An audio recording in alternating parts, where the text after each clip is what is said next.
എന്താ നിങ്ങൾ ഭാര്യയും ഭർത്താവോ? അതിന്റെ ഇടയിൽ ഞാൻ അഭിപ്രായം പറയുന്നത് ശരിയല്ല. പക്ഷെ നന്ദന്റെ സ്ഥാനത്ത് ഞാനായിരുന്നെങ്കിൽ ദേവികയുടെ കർണക്കുറ്റി നോക്കി ഒന്ന് പൊട്ടിച്ചേനെ.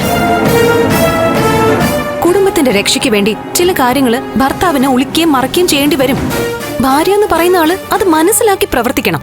എനിക്ക് നന്ദുവിനെ മനസ്സിലാക്കാൻ പറ്റുന്നില്ല മുരളേട്ടാ. മുൻപ് എത്ര വിശാല മനസ്സുള്ള ആളായിരുന്നു, ഇപ്പം ഇടുങ്ങിപ്പോയി.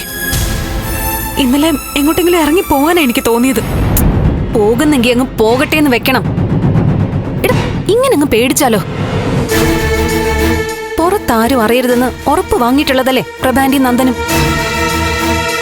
എന്നിട്ട് അവൾ അതൊക്കെ വിളിച്ചു പറയാന്ന് വെച്ചാ അച്ഛനോട് ഞാൻ പറയുമെന്ന് കരുതിയെന്നാ ദേവി പറഞ്ഞേ. അതെ, നന്ദു അച്ഛനോട് പറയൂന്ന് തന്നെയാ ഞാൻ കരുതിയത്. പക്ഷേ എന്നെ കുറ്റവാളിയാക്കിയിട്ട് നന്ദു ഞാനൊന്നും അറിഞ്ഞില്ല എന്നുള്ള മട്ടില് കറക്കവും കമ്പനിയായിട്ടൊക്കെ നടക്കുമായിരുന്നു. ദേവിക ചെയ്തത് കൃത്യമായിട്ടുള്ള കാര്യം. എന്തായാലും നന്ദനതൊരു ഷോക്കായി കാണും. അവൾക്കൊരു ഷോക്ക് കൊടുക്കണം. ജീവിതത്തിൽ ഒരിക്കലും മറക്കാൻ പറ്റാത്തൊരു ഷോക്ക്. അതൊന്നും വേണ്ട. എന്താ പേടിയാണോ അതോ സ്നേഹോ? സ്നേഹത്തിന് കുറവൊന്നും വന്നിട്ടില്ല മുരളേട്ടാ. പക്ഷേ ആരെയോ നന്ദു പേടിക്കും പോലെയാ എപ്പോഴും. ഒരു പക്ഷേ ഇസബല്ലേ ആയിരിക്കും നന്ദു പേടിക്കുന്നേ. പേടിയൊക്കെ മനസ്സിൽ നിന്ന് എടുത്ത് കള നന്ദ. നന്ദം വ്യക്തിത്വമുള്ള ഒരാളാ. MLA എന്ന് വെച്ച് കൊമ്പും തുമ്പിക്കയൊന്നും ഇല്ലല്ലോ. അവളെ ഇത്രയും സ്നേഹിച്ച നന്ദനെ അവൾക്ക് മനസ്സിലായില്ലെങ്കിൽ പിന്നെ അവളെ എന്തിനാ കെയർ ചെയ്യുന്നത്? ഇനി മുതൽ നന്ദൻ ഒരു കാര്യത്തിലും വിട്ടുകൊടുക്കരുത്. ഇല്ല, ഇനി ഞാൻ വിട്ടുകൊടുക്കില്ല. സഹിക്കാവുന്നതിന്റെ പരമാവധി സഹിച്ചു.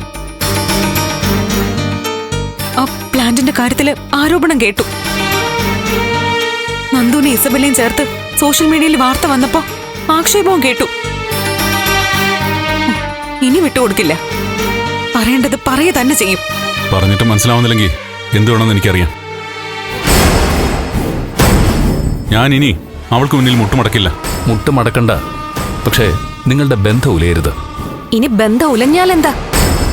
ഒരു ദേവിക പോയാ 9 ദേവികമാര് വരും നന്ദന്റെ അടുക്കല്.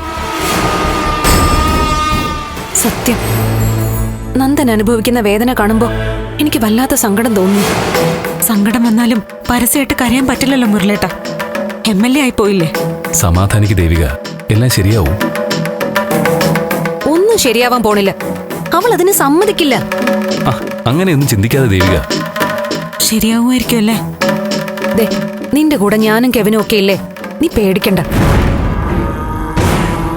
എന്തായാലും ശരി, നന്ദൻ ഇനി ഒന്നും വിട്ടുകൊടുക്കരുത്. ഇല്ല, മതി. ഈ കോൺഫിഡൻസ് മതി. ധൈര്യമായിട്ട് മുന്നോട്ട് പോവാം. ഒരിക്കലും എല്ലാം തിരിച്ചറിഞ്ഞ് നന്ദൻ വരും, ദേവികയോട് മാപ്പ് ചോദിച്ച്.